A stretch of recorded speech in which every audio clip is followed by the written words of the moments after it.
Good morning, children. Welcome back to your GK class. How are you all? Children, your today's topic is a chirpy home. Children, today we are going to read some of the interesting birds' nests of the world. Children, do you know birds build nests for the same reason as man builds his home? Nest is a bird home. We can see nests of the birds on the trees, terrace of the building, electric poles and many other places. It means चिड़िया भी अपने घोंसले उन्हीं regions की वजह से बनाती हैं जिन रीजन्स की वजह से हम इंसान अपने घर बनाते हैं। और हम इन चिड़ियों के घोंसले को कहाँ कहाँ देख सकते हैं?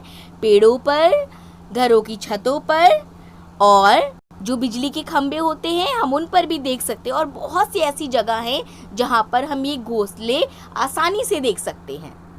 They usually lay their eggs in their nests, hatch and nurture the young ones till the time they can fly away. It means चिड़िया उन घोंसलों में अंडे देती है और जब उन अंडों से उसके बच्चे निकलते हैं तो उनकी वो देखभाल करती है और वो तब तक देखभाल करती है जब तक कि वो बच्चे अच्छी तरह से उड़ना सीख नहीं जाते।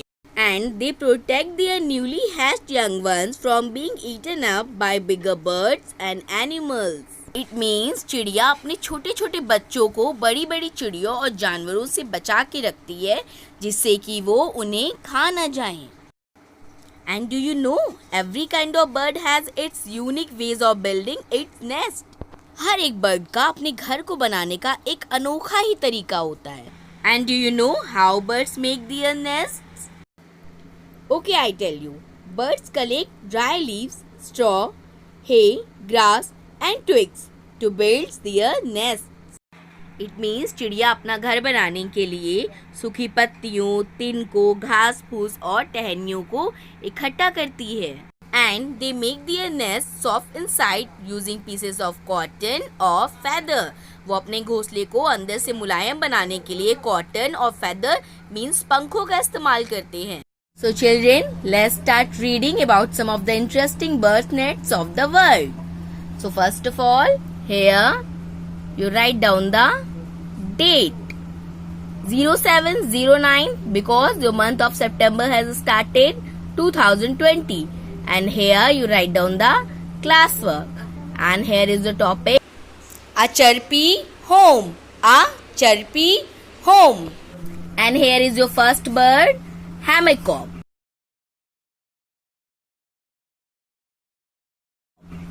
A hammercock builds a huge nest of sticks. Hammercock अपना बड़ा सा घोंसला तिनकों की मदद से बनाती है।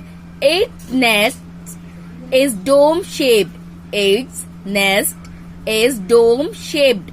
उसका जो घोंसला है वो डोम मीन्स गुम्मद, गुम्मद के आकार का है। With an entrance on the side and a narrow tunnel. और उसमें साइड से एक एंट्रेंस होती है जिससे वो अंदर जाती है चिड़िया और वो हैमरकॉक चिड़िया बाहर आती है। एंड अ नैरो टनल, और वो एक पतली सी सुरंग जैसा, टनल मीन्स सुरंग, एक पतली सी सुरंग जैसा होता है। As you can see it's a hamerkop nest. And here is your second bird, a humming bird.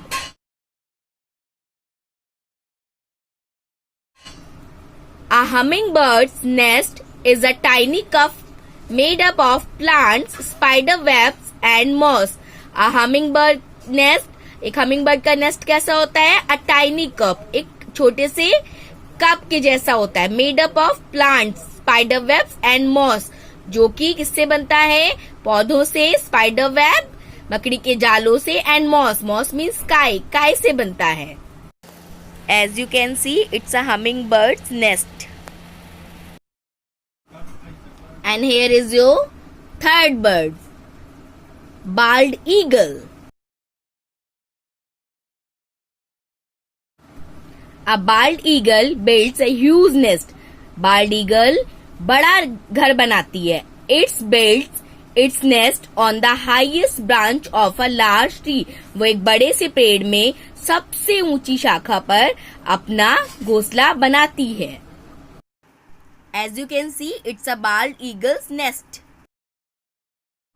And here is your fourth and last bird, tailor bird. A tailor bird makes its nest by stitching large leaves with silk thread. Plant fibers are stolen household thread. Tailor bird अपने घर को बनाती है stitching large leaves, बड़ी बड़ी पत्तियों को silk के, और किससे सिलती है वो?